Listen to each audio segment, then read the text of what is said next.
All right, let's go to the next slide if we can.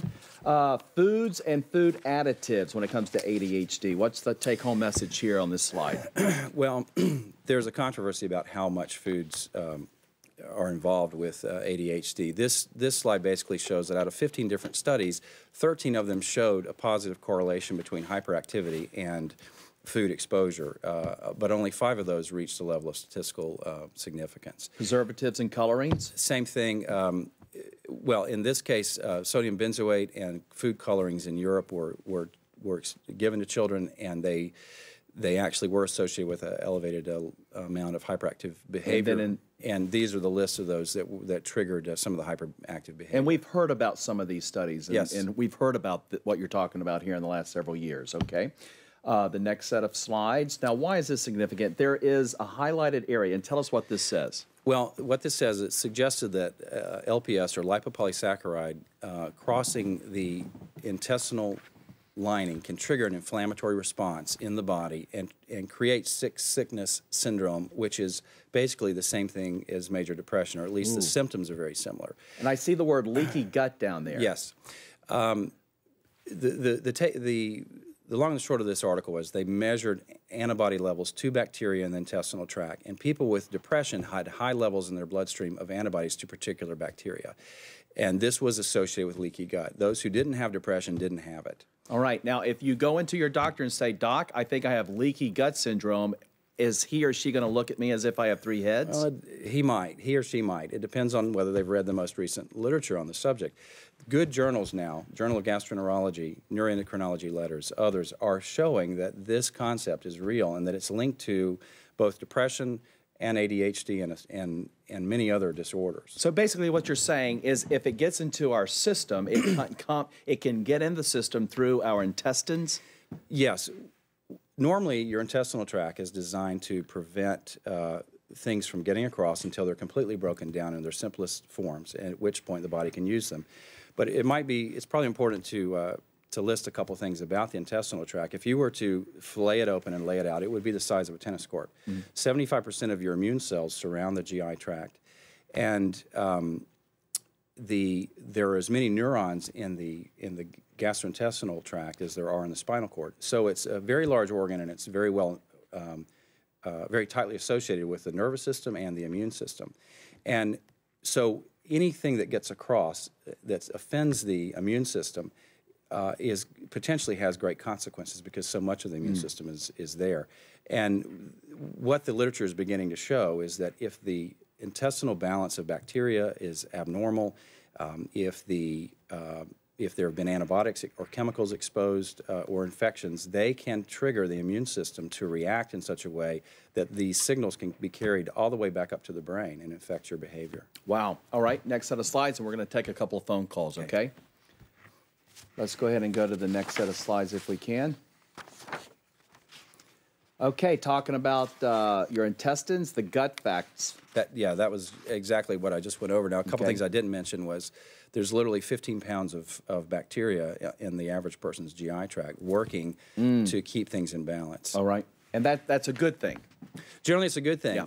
If there are certain bacteria that are not good for you, and if they're in excess, it can be a bad thing. Gotcha. All right, now what does this show? Well, this just summarizes in pictorial form how the whole process works. You have dietary proteins and peptides, you have antibodies, drugs, xenobiotics, which are chemicals, infections, inflammatory proteins known as cytokines, all impacting that barrier of the intestinal tract and leading to dysfunction. That's just showing how that can just, what the words say, leaky gut syndrome, how it just goes right through the tissue. Exactly. Okay, next slide. And these are foods. These are foods that are known to increase intestinal permeability. Certain saponins, which are in medical jargon known as glycoalkaloids, are contained primarily in legumes, but also in tomatoes, potatoes, and they in the natural world where they're growing actually protect them against insects by poking holes in them. They do the same thing in us, though, and if the foods aren't properly cooked, they'll increase your tendency to have increased intestinal permeability. Soybean is the one that's most closely associated with that, interestingly. Gliadin, which is a protein from wheat, many people may have heard of celiac disease. Alcohol, nonsteroidal anti-inflammatories, and so forth. And then the very last one, again, is the gram-negative bacteria in our GI tract can trigger that whole problem as well. So we stay away from these if you have this concern. Yes, absolutely. If you're suffering with depression and as an adult, if you're struggling with alcohol or even as a child, you want to stay away from things like alcohol and nonsteroidal anti-inflammatories and other things that trigger this whole issue. Are you saying baked potatoes and beans are also they're not necessarily bad, but you should, again, if you're healthy, these things generally are not a problem for you. Part of the whole concept has to do with the fact that you may have a genetic predisposition to have a problem with these foods, and as a result of that, they are not necessarily good for you. Now, in the case of saponins, you can cook your food and modulate the effect that they have on leaky gut. How am I going to know these things? Just through the testing? Well, generally, you need to come to a healthcare provider that actually can look at that list of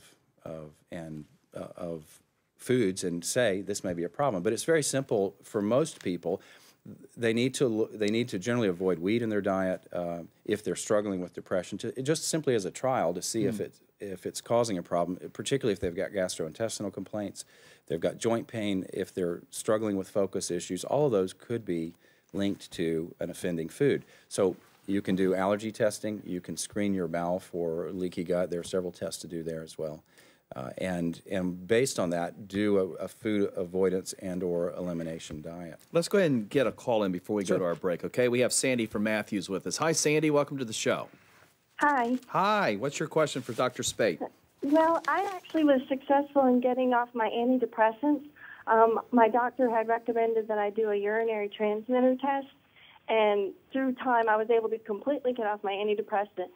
And so I was successful in doing that. I was wondering, and I'm on amino acids. I was wanting to know, is it okay if I suggest the same amino acids to maybe my sister or some friends of mine? Without going to a doctor or a specialist? Right. Okay, good question. I think it depends on whether your sister's actually on medication. If she is, I wouldn't do that without the guidance of a healthcare provider. You can get into trouble doing that. At the same time, if she's not on a medication, small amounts of amino acids may be of help, but I really recommend the process be guided by a healthcare provider. You have a follow-up, Sandy? No. Well, actually, I didn't know if should I have sought out maybe leaky gut stuff like he talked about? I'm sorry, I couldn't quite hear it. Repeat that. Are you concerned about leaky gut? Yes, I was wondering if maybe some of my problem didn't stem from leaky gut, and is that something I should? That you should have some testing for. Yeah, what kind of test would I need to ask my doctor? Oh, that's a good question. All right. Yes, in answer to your question, yes, it certainly could be related to increased intestinal permeability. The most commonly used test, and one that's validated in the literature now, is the lactulose mannitol challenge. It involves taking 2 different sized sugars, one of which should not cross your intestinal lining and get into the urine. But you swallow the sugar, collect your urine for 6 hours, and if the recovery of lactulose is very high, then you probably have leaky gut. Sandy, I appreciate the phone call, and thank you for tuning in. Thank you. This hour's flying by, and we'll be back with another half hour of HealthWise. You're enjoying HealthWise right here on WTVI. An educational grant for HealthWise is provided in part by Center for Wellness, the Mecklenburg County Health Department, and by viewers like you. Thank you. If you would like support group information about tonight's topic or any HealthWise topic, call SupportWorks at 704-331